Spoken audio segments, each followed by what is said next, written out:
네, 오늘 함께 살펴볼 성경 본문은 지난주에 함께 살펴봤던 1장에서 이어지는 데살로니가서 2장 1절부터 12절까지입니다. 성경 데살로니가서 2장을 펼쳐주시기 바랍니다.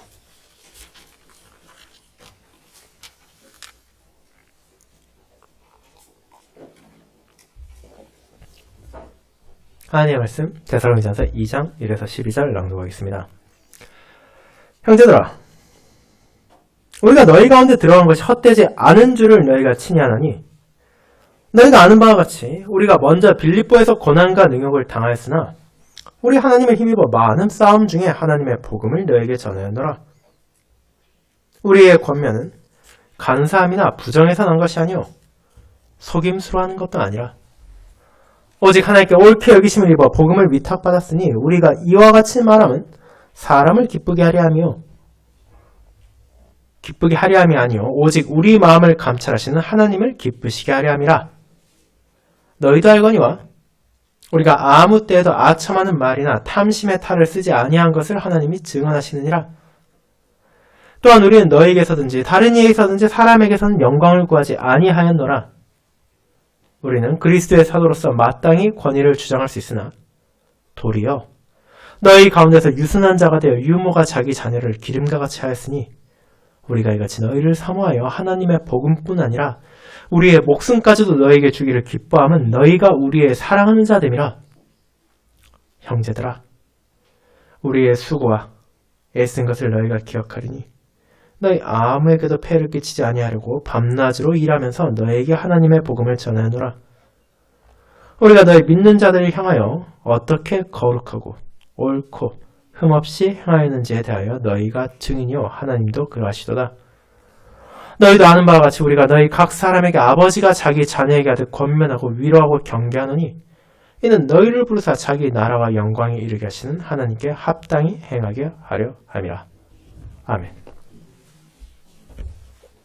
설교에는 시편 56편 1절, 4절, 5절 부르도록 하겠습니다.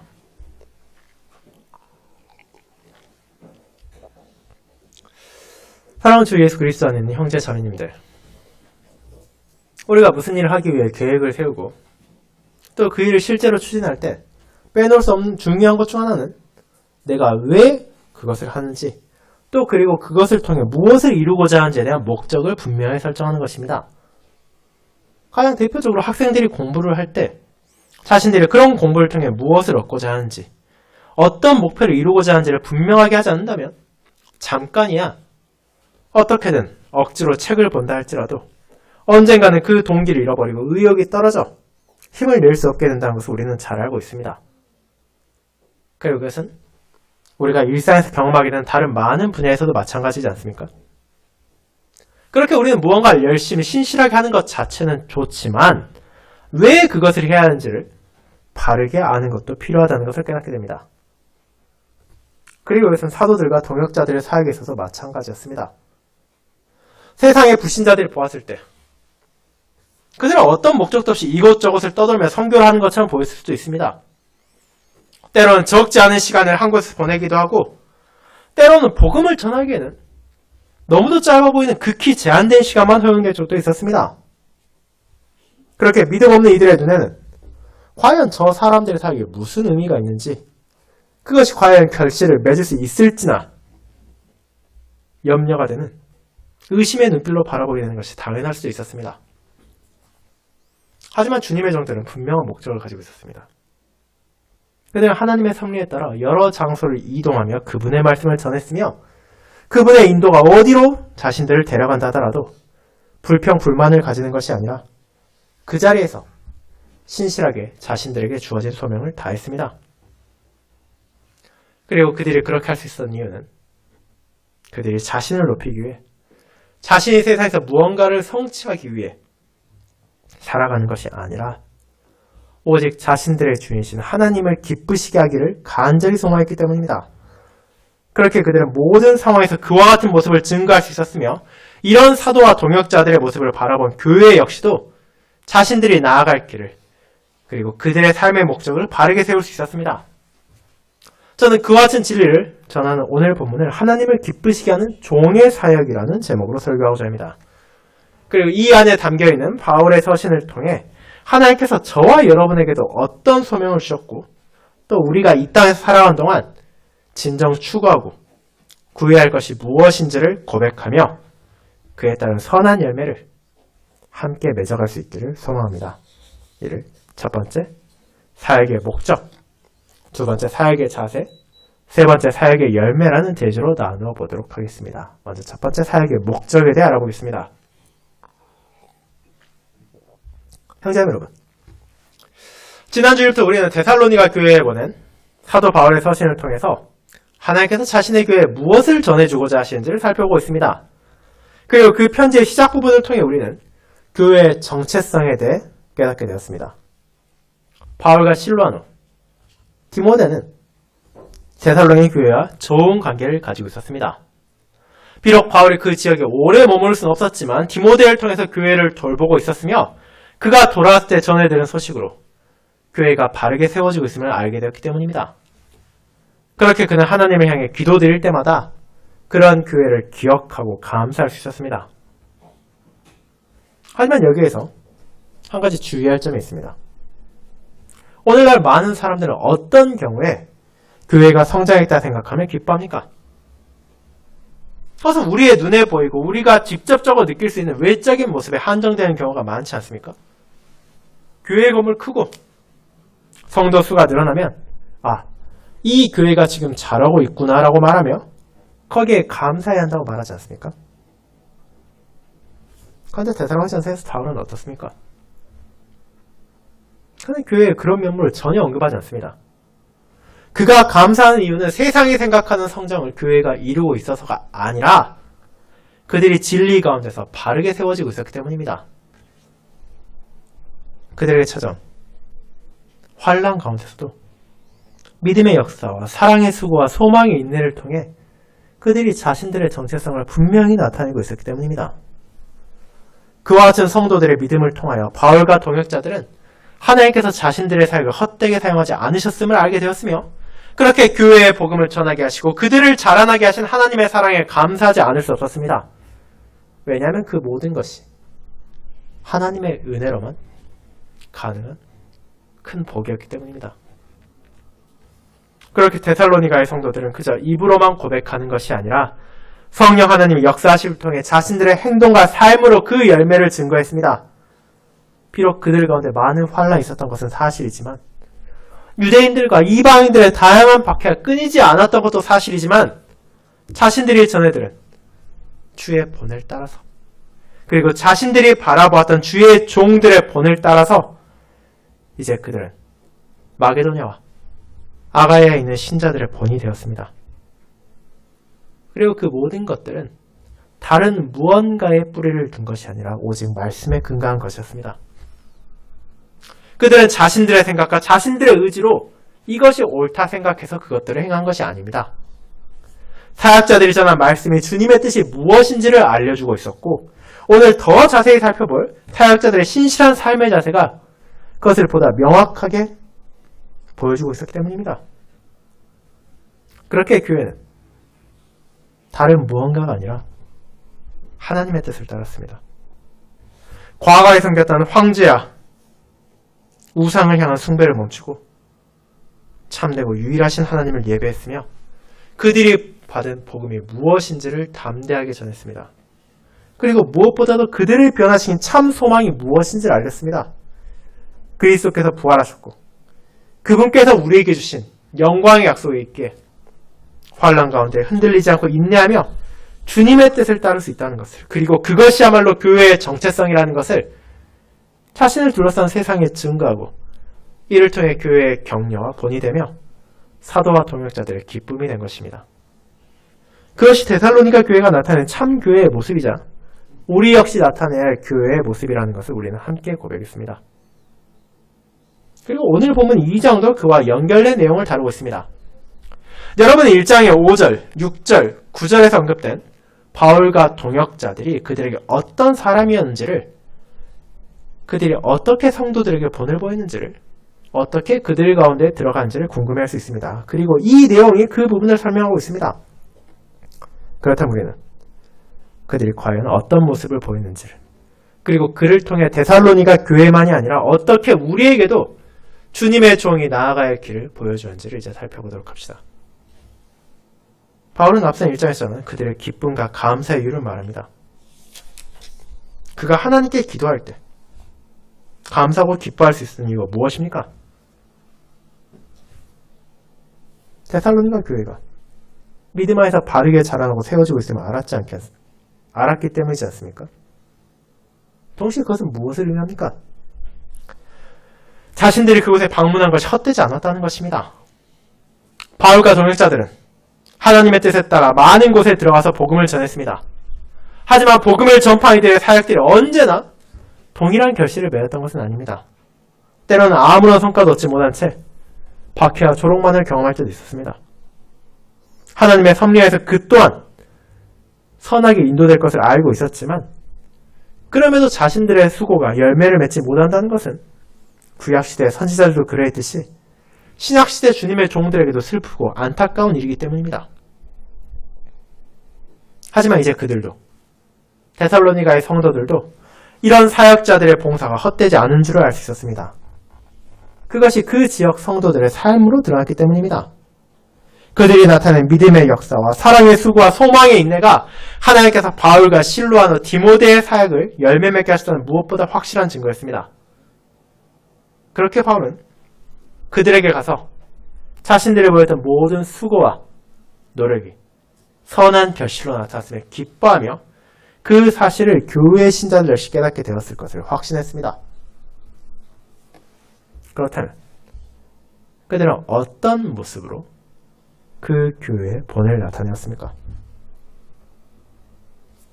데살로니가 교회의 성도들은 바울이 어떤 어려움을 겪고 있는지를 알고 있었습니다.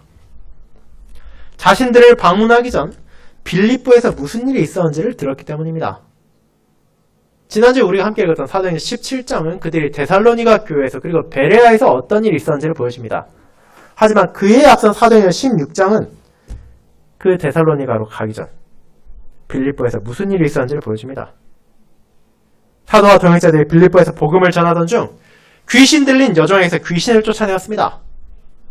그러자 어떤 일을 합니까? 그 여종을 통해 돈벌이를 하고 있던 사람들이 바울과 실라를 붙잡아 관리에게 끌고 가서 옷을 찢어 벗기고 매로 쳤으며 그걸로도 그치지 않고 감옥에 가두기까지 했습니다. 물론 하나님께서는 그들을 돌보사 감옥을 무너뜨리고 심지어 그런 상황까지도 선하게 사용하심으로 그곳의 간수와 그 가정이 진리를 받아들이게 하셨지만 그렇다고 해서 그것이 결코 쉬운 일이라는 것은 아닙니다. 아무렇지 않게 넘길 수 있는 가벼운 고난이 아니었습니다. 바울 자신이 인정한 것처럼 그것은 고난이고 능욕이었습니다. 그것은 분명 그의 사역 가운데 이어지는 끝없는 싸움의 일부였습니다. 이 정도면 할 만큼 하지 않았냐는 자신 안에서 자라가는 타협과 싸워야 했고 복음을 방해하는 유대인들과 이방인들과의 위협과 싸워야 했으며 더 나아가 그들의 배후에 있는 사단의 공격에 대적해야 했습니다. 그것이 어떻게 쉬운 일이겠습니까? 저와 여러분이 아무리 옳고 바르다 생각한 일을 한다 하더라도 그런 공격이 계속해서 찾아온다면 과연 처음처럼 그 열정을 가지고 그 일을 계속할 수 있다고 자신할 수 있겠습니까? 그럼에도 바울과 동역자들은 자신들의 사역을 멈추지 않았습니다. 다시 말해 하나님의 복음을 계속해서 전했다는 것입니다. 그리고 이를 통해서 바울은 자신들의 권면이 세상의 변설가들과 다르다는 것을 증거했습니다. 그들이 전하는 말 안에는 사람을 기만하는 간사함이나 도덕적 부패가 존재하지 않았습니다. 그들은 성도들을 어떤 방식으로 속여서 자신들을 따르게 만든 것이 아니었습니다. 오직 진실함으로 진리를 순수하게 선포했으며 그 복음만을 전하기에 힘썼습니다. 바울이 그렇게 할 수 있었던 이유는 무엇입니까? 무엇보다 그는 자신이 어떻게 사도가 되었는지를 알고 있었기 때문입니다. 그는 사람이 세운 직분을 받은 것이 아닙니다. 다른 사도가 바울을 지목해서 이제 당신이 저 이방인들에게로 선교를 하라고 파송 보낸 것도 아닙니다. 다름 아닌 하나님께서 직접 그를 부르셨고 그를 보내셨습니다. 그리스도의 은혜로 말미암아 하나님을 대적했던 바울이 회심하게 되었고 이제 그분 안에서 옳게 여기심을 입은 자로서 그분의 복음을 위탁받은 것입니다. 그렇게 바울이 할 수 있는 다른 일이 무엇이겠습니까? 진정한 의미에서 나의 생명을 그분께서 건져주셨고 나를 새롭게 하셨고 내게 거룩한 소명을 주신 하나님께서 자신에게 맡기신 것을 전하는 것 외에 그 무엇이 그에게 중요하겠습니까? 그렇게 바울은 세상의 방식을 사용하지 않고 간사함이나 부정이나 혀의 기술로 사람을 속이려 하는 것이 아니라 신실하게 구원의 소식을, 복음의 소식을 말했습니다. 그가 하나님께서 보내신 자라는 사실은 이어지는 또 하나의 사실을 분명하게 합니다. 그것은 여러분들 익히 알고 있을 사도로서 그리고 주님의 종으로서 본분이 무엇인지에 대한 것입니다. 당시 그리스 로마 지역에는 겉으로 보았을 때는 사도 바울과 유사해 보이는 많은 변설가들과 철학자들이 있었습니다. 그들도 나름대로 자신들이 깨달은 진리를 전했으며 사람들을 설득하고 이끌었으며 그런 이들을 추종하는 사람들을 적지 않았습니다. 그런데 그들의 모든 일은 결국 무엇이 되어 있습니까? 사람을 기쁘게 하는 것이 되어 있습니다. 자신들의 청중들이 듣기 원하는 말을 해서 그들의 마음을 사로잡고 유무양의 도움과 조력을 얻어야만 이어지는 대제에 나올 부와 명예와 권력을 얻을 수 있었기 때문입니다. 그렇게 그들은 쉽게 말해 오늘날의 정치인들과 같이 사람들의 가려운 귀를 긁어주는 말로 대중들과 영합하고 그들을 기쁘게 하는 데 노력했습니다. 하지만 바울은 달랐습니다. 바울은 누가 자신의 주인인지를, 누가 자신을 보내셨는지를 분명하게 알고 있었기 때문입니다. 그렇다면 그가 누구를 위해 일하겠습니까? 자신의 모든 사역의 초점을 과연 누구를 기쁘게 하는 데 두어야겠습니까? 그는 하나님을 택했습니다. 하나님을 기쁘시게 하려 했습니다. 자신의 수고와 노력의 중심이 사람이 아니라 하나님을 기쁘시게 한다는 것이었습니다. 그리고 그 뜻은 하나님의 평가에 그분의 기준에 합당하게 행동한다는 것으로 그저 우리가 생각하는 감정적으로 상대를 기쁘게 한다는 의미가 아닙니다.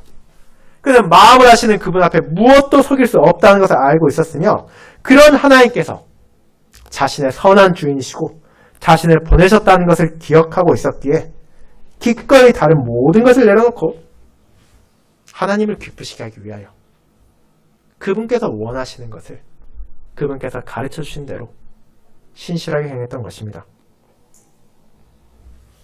아무리 자신이 전하는 복음이 많은 이들의 분노를 불러일으키고 온갖 고난과 박해를 마주하게 하며 심지어 빌립보에서 그러했듯이 자신과 동역자들의 생명을 위협한다 할지라도 그것이 하나님을 기쁘시게 하는 것이라면 그는 기꺼이 그 길을 나아갔고 그와 같은 사도의 모습을 데살로니가의 성도들은 바라보았으며 그들 역시도 하나님을 기쁘시게 하는 것이 자신들의 삶의 목적이 되어야 한다는 것을 깨달았으며 그런 바울과 동역자들의 본보기를 따라 주의 길을 나아감으로써 다른 교회들의 본이 될 수 있었습니다. 사랑하는 기자 여러분, 그리고 이와 같이 주의 종으로서 하나님을 기쁘시게 하는 삶을 살아가야 한다는 것, 자신의 삶의 목적을 사람이 아니라 하나님을 기쁘시게 하는 데 두어야 한다는 것은 사도 바울과 그의 동역자라는 한정된 사람들에게만 주어진 부름이 아닙니다. 물론 그들은 무거운 사명을 받았습니다. 거룩한 사명을 받았습니다. 그리고 그것은 신약시대 이후의 직분자들도 마찬가지입니다. 말씀 사역자들은 거룩한 소명을 받은 것이 사실이며 다른 일보다 훨씬 더 무겁고 감사히 그 소명에 따라 신실하고 순수하게 하나님께서 맡기신 말씀을 전해야 하는 것은 사실입니다. 하지만 이 본이 데살로니가 교회의 모든 성도들에게 전해졌고 그들 역시 그 길을 함께 나아갔다는 사실을 우리는 간과해서는 안 됩니다. 앞선 설교에서 살펴보았던 것처럼 이는 그저 2000년 전 데살로니가라는 특정한 상황과 장소에 있었던 교회에만 전해진 격려와 권면이 아니라 모든 시대의 교회에 주어진 하나님의 진리의 말씀이기 때문입니다. 그렇다면 이제 우리는 자신의 삶에서 돌아보게 됩니다. 우리는 진짜 무엇을 위해 살아가고 있습니까? 여러분의 삶의 목적은, 삶에서 가장 중요한 것은 무엇입니까? 세상이 말하는 것처럼 이 땅의 방식에 따라서 사회가 주장하는 무언가를 얻기 위해 혹은 내 주변의 사람들을 기쁘게 하기 위해 살고 있지는 않습니까? 혹은 나 자신을 기쁘게 하는 것이 내 삶의 목적이 되고 있지는 않습니까? 그것이 잘못된 목적이라는 것을 우리는 기억해야 합니다. 웨스트민스터 소요리 문답 제1문답은 이에 대해 정확하게 말하고 있습니다.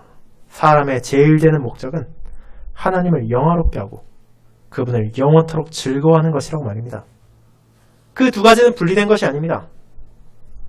바울은 하나님의 은혜를 알았기에 그분을 기뻐하며 그분께 영광을 돌림으로써 그분을 기쁘시게 하기를 구한 것입니다. 그리고 그와 같은 목적을 우리 역시도 잊어서는 안 됩니다. 저와 여러분이 각자의 자리에서 무엇을 한다 하더라도 그것의 제일 되는 목적은 하나님을 기쁘시게 하는 것이 되어야 하기 때문입니다. 왜냐하면 그것이 바로 우리를 창조하시고 우리를 건지시며 우리를 부르신 하나님의 뜻이기 때문입니다. 그렇다면 우리가 어떻게 하는 것이 하나님을 기쁘시게 하는 삶의 자세인지를 이어진 두 번째 대지에서 함께 살펴보도록 하겠습니다. 그것이 두 번째 사역의 자세로 이어집니다. 성도 여러분, 그렇게 바울은 자신이 사람을 기쁘게 하기 위해서가 아니라 하나님을 기쁘시게 하기 위해서 모든 사역을 기꺼이 행했다는 것을 알렸습니다. 그렇다면 그와 같은 하나님 중심적인 사역은 어떤 면에서 당대의 수많은 변설가, 철학자들과 다르게 나타났습니까? 우리는 이를 이어지는 본문을 통해 확인할 수 있습니다.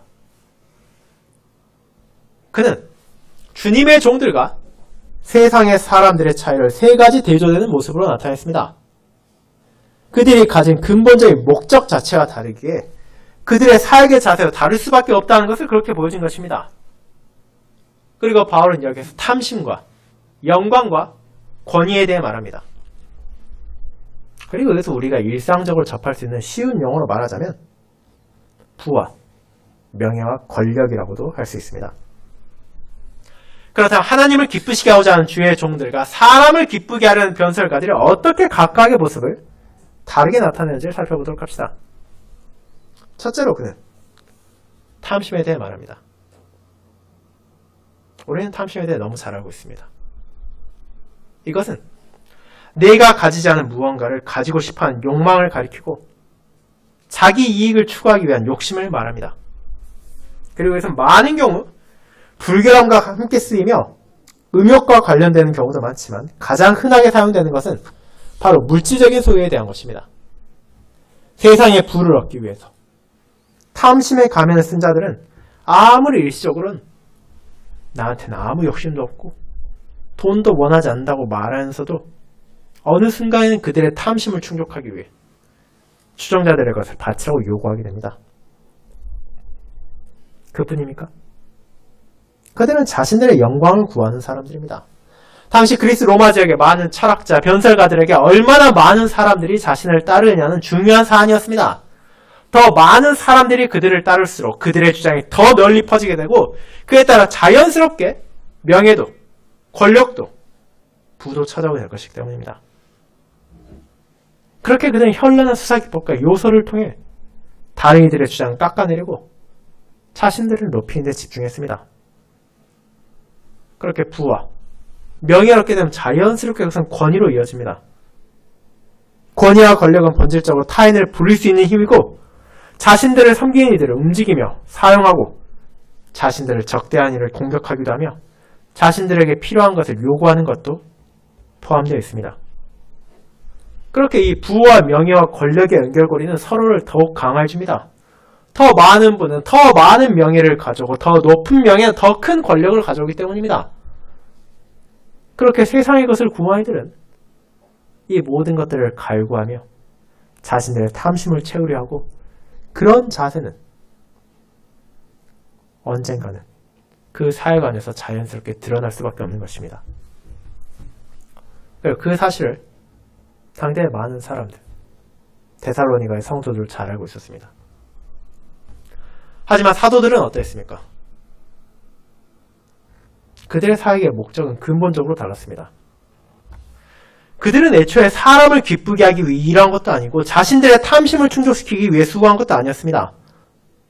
그들은 하나님을 기쁘시게 하기 위해 일했으며 그것은 자연스럽게 그들의 사역의 자세에도 드러났습니다. 그들은 대중에 영합하기 위한 이빨린 말을 하지 않았습니다. 더 많은 사람들을 끌어들이기 위해 타협하지 않았습니다. 오히려 비난과 조롱을 받는다 하더라도 진리를 말했고 복음만을 전했습니다. 그 결과 교회는 그들이 탐심을 위해 일하지 않는다는 것을 알 수 있었습니다. 9절에서 나오듯이 바울은 그런 오해를 피하기 위해 그들에게 사례를 받을 충분한 권리와 이유가 있었음에도 불구하고 기꺼이 밤낮으로 스스로 일하기까지 했기 때문입니다. 그뿐 아니라 그들은 영광을 구하지도 않았습니다. 많은 사람들이 복음에 감사하며 자신을 통해 전해진 하나님의 말씀에 기뻐할 때 말씀 사역자에게도 유혹이 찾아오기 마련입니다. 심지어 여러분도 잘 알고 있듯이 고린도 교회와 같은 곳에서는 신자들 중에서도 파벌을 이루어서 나는 바울을 따른다고 직접적으로 지지하는 이들이 나타날 정도였습니다. 그런 상황에서 사람이 흔들리지 않기가 쉽지 않습니다. 아무리 명예를 원하지 않는 사람이라 하더라도 그렇게 수많은 사람들이 자신을 떠받들고 지지할 때 타인의 생각이 아니라 자기 생각을 말하고 자기 무리를 만들고자 하는 충동이 찾아오기 마련입니다. 그러나 바울은 자신의 영광을 구하지 않았습니다. 그는 바울의 교회를 만드는 것이 아니라 언제나 하나님의 교회를 세우기 위해 노력했으며 모든 영광을 하나님께 돌리고 자신이 아니라 그분만이 모든 찬양과 영광에 합당한 대상임을 끊임없이 선포했습니다. 그렇게 그는 마땅히 권위를 주장하지도 않았습니다. 도리어 유순한 자가 되어 마치 자신의 자녀들에게 젖을 먹이는 어머니와 같이 소중하게 대한 것입니다. 어머니가 어린아이를 돌보는데 수고와 고통을 마다하지 않는 것처럼 바울은 교회에게 섬김을 받는 것이 아니라 도리어 그들을 전심으로 섬겼습니다. 그 수고와 애씀이 얼마나 놀라운 것인지를 8절에 보여주고 있지 않습니까? 그들이 절실히 필요하던 하나님의 복음을 전했을 뿐 아니라 심지어 필요하다면 우리의 목숨까지도 너희를 위해 얼마든지 주겠다고 기뻐하며 말했습니다. 그리고 이것은 그저 공한 이빨린 말이 아니었습니다. 그들은 이미 빌립보에서 그런 상황을 실제로 겪었음에도 불구하고 데살로니가로 가서 또 그 사역을 목숨의 위협을 받으면서 행했기 때문입니다. 그는 그렇게 교회를 사랑했습니다. 하나님께 보냄을 받은 자로서 하나님의 사랑을 받은 하나님의 교회를 사랑한 것입니다. 그렇게 그들은 사역의 자세를 통해 그들의 수고와 애씀을 통해 하나님을 기쁘시게 한다는 목적에 따라 삶을 다스리고 있음을 본으로 보였습니다. 결국 세상에 유명한 사람들이 사람을 기쁘게 하는 것은 자신을 기쁘게 하기 위한 것이지만 주의 종들을 하나님을 기쁘시게 하기 위해 하는 사역은 자신들이 아니라 그분을 위한 것이지만 그 결과로 하나님을 기쁘시게 할 때 자신들에게도 그 사역의 대상인 교회에게도 참된 기쁨이 감사가 찾아온다는 것을 알았기에 그들은 모두에게 기쁨이 되는 복음을 전하는 것을 멈추지 않았습니다. 사랑하는 성도 여러분, 그렇다면 이와 같은 모습이 저와 여러분에게 나타나고 있습니까? 나의 주변의 이웃들이, 나의 가족이, 형제와 자매와 동료가 나를 바라볼 때 저 사람은 정말로 무언가가 다르구나. 세상의 가치를 추구하는 것이 아니라 정말 하나님을 기쁘시게 하기를 구하고 있구나라는 것을 바라볼 수 있습니까? 우리의 입으로 하나님의 영광을 구한다고 말하는 것은 어렵지 않습니다. 우리의 고백으로 우리가 하나님의 기뻐하심을 추구한다고 말하는 것은 힘들지 않습니다. 그러나 그런 고백을 나의 삶 가운데 증거하는 것은 진실로 어려운 일입니다. 우리의 끝없는 탐심을 꺾는 것은 너무도 힘든 싸움이며 다른 사람들에게 인정을 받고 높임을 받고 싶어하는 욕망을 누르는 것은 간단하지 않고 권력과 권위를 가진 자가 되어 타인을 내 마음대로 다스리고 싶어하는 욕구는 우리를 끝없이 충동질합니다. 그리고 그런 삶이야말로 기쁘고 보람된 삶이라고 세상은 말합니다. 하지만 우리는 사도들의 번을 받아서 그리고 그들을 보내신 그리스도의 번을 받아서 하나님을 기쁘시게 하는 삶을 살아야 합니다. 겉을 보시는 것이 아니라 우리의 마음을 감찰하시는 하나님 앞에서 그분께서 주신 약속의 소망을 둔 자로 세상에 집착하는 것이 아니라 하늘의 시선을 고정하고 그분께서 맡기신 복음을 전하며 그분께서 주신 소명에 신실히 임해하는 것입니다. 그리고 연약하고 어리석은 저와 여러분이 그런 삶을 살아갈 수 있도록 그리스도께서 자신의 영을 우리에게 보내셨습니다. 그분의 인도에 따라 우리는 매일의 삶을 변화시키며 자신의 모든 삶을 통해 하나님께 영광을 돌릴 수 있으며 그리고 그와 같은 수고와 노력을 기쁘게 할 수 있습니다. 그렇게 탐심을 버리고 하나님을 찬양하고 그분을 섬기는 삶을 살아갈 때 이제 우리는 그런 사역의 열매가 어떻게 맺히기를 기대할 수 있는지를 깨닫게 될 것입니다. 그것이 세 번째 사역의 열매입니다. 여러분, 그렇게 하나님을 기쁘시게 하기 위하여 신실한 자세로 사역을 하는 주의 종들은 과연 어떤 열매를 기대하게 됩니까? 바울은 그에 대해 10절부터 12절에 설명합니다. 이미 앞서 설명한 것처럼 그가 바랬던 것은, 그가 진실로 원했던 것은 교회가 외형적으로 엄청난 성과를 내거나 세상에서 인정을 받는 것이 아니었습니다. 그와 실로아너, 디모데를 포함한 주의 종들이 각지에서 사역을 할 때 그들의 경건한 삶과 하나님을 향한 헌신 안에서 소망한 것은 그곳에서 전해진 복음으로 교회와 신자들이 자신을 같이 주님을 본받는 것이었습니다. 그렇게 바울은 그 사실을 데살로니가의 신자들에게 다시 한번 상기시킵니다. 우리가 너희 믿는 자들을 향하여 어떻게 거룩하고 옳고 흠없이 행하였는지에 대하여 너희가 증인이요 하나님도 그러하시도다. 물론 그들의 사역이라고 해서 완벽했다는 것은 아닙니다. 그럼에도 그들은 하나님을 기쁘시게 하기 위하여 그분의 뜻에 따라 순수하게 자신들에게 맡겨진 복음을 선포했고 교회를 사랑하는 데 최선을 다했습니다. 그 사실을 성도들이 보았고 하나님도 아셨습니다. 그렇게 바울과 동역자들은 어떤 후회도 남지 않도록 주어진 기회를 선용하여 사역을 했으며 그와 같은 자신들이 그 장소의 신자들에게 바르게 본이 되었기를 바라고 있었습니다. 그리고 이를 위하여 그들은 또 하나를 떠올리게 합니다. 그들은 교회의 성도들에게 마치 아버지가 자신의 자녀들에게 대하는 것처럼 사랑과 공의로 권면하고 위로하고 경계했습니다. 그들이 무엇을 버려야 하는지, 무엇을 붙잡아야 하는지를 알려주었으며 환난 가운데 슬퍼하는 신자들은 복음으로 위로했고 또 그들에게 진리를 엄숙하게 선포함으로써 거짓된 가르침과 유혹과 충동과 싸워야 한다는 것을 알려주었습니다. 그렇게 바울과 동역자들은 주님을 통해서, 그분의 사도들을 통해서, 그분의 종들을 통해서 자신들이 받은 은혜를 데살로니가 교회에 전한 것입니다. 결국 그 모든 것의 열매로 무엇을 기대합니까? 그들은 그곳에서 하나님을 기쁘시게 하는 이들이 자라나기를 소망했습니다. 너희를 부르사 자기 나라와 영광에 이르게 하시는 하나님께 합당히 행하게 하려니라. 12절입니다. 비록 자신들은 언젠가 떠날 수밖에 없지만 영원히 그들과 함께 할 수 없지만 그 자리의 교회가, 그 자리의 성도들이 믿음의 역사와 사랑의 수고와 소망의 인내를 통해 하나님 앞에서 합당한 삶을 살아가고 그분께 영광을 돌리며 그분과 함께 할 영원한 영광의 약속으로 위로를 받으며 격려받고 선한 싸움을 이어가기를 바랬습니다.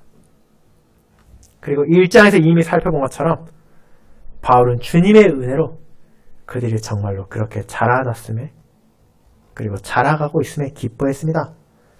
자신의 자녀들이 바르게 성장하는 것을 볼 때 아버지가 기뻐하는 것처럼 바울은 교회의 성도들이 자신이 아니라 하나님께 영광을 돌리는 삶을 통해 주님을 본받고 있음에 감사했습니다.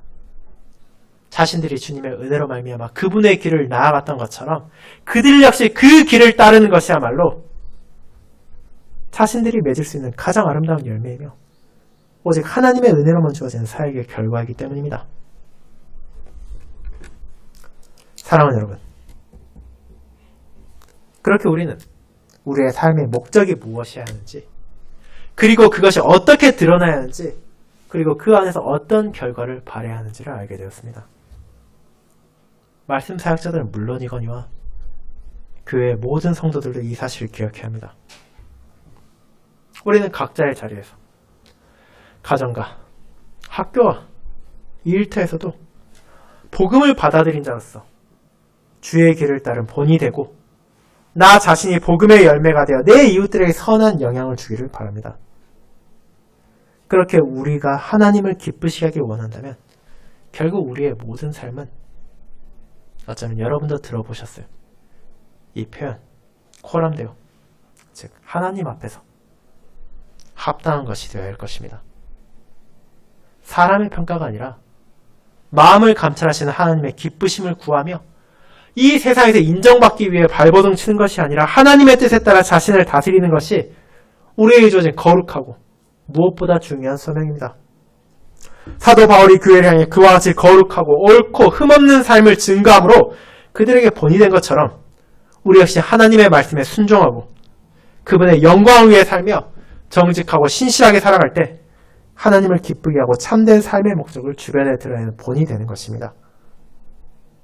그리고 그것이야말로 바울이 데살로니가 성도들이 보기를 원했고 또 그들을 통해 바라보게 된 사역의 기쁜 열매이며 오늘날 우리 역시도 멈추지 않고 구해야 하는 결과입니다. 그렇게 이번 한 주도 성찬을 앞둔 저와 여러분이 하나님 앞에서 합당한 삶을 살아가고 그런 우리를 통해 선한 열매가 맺어질 수 있기를 소망합니다. 하나님의 은혜 안에서 하나님을 기쁘시게 하기 위하여 그분의 뜻에 따른 저와 여러분의 모든 수고와 노력을 그분께서 결코 헛되게 하지 않으실 것입니다. 아멘.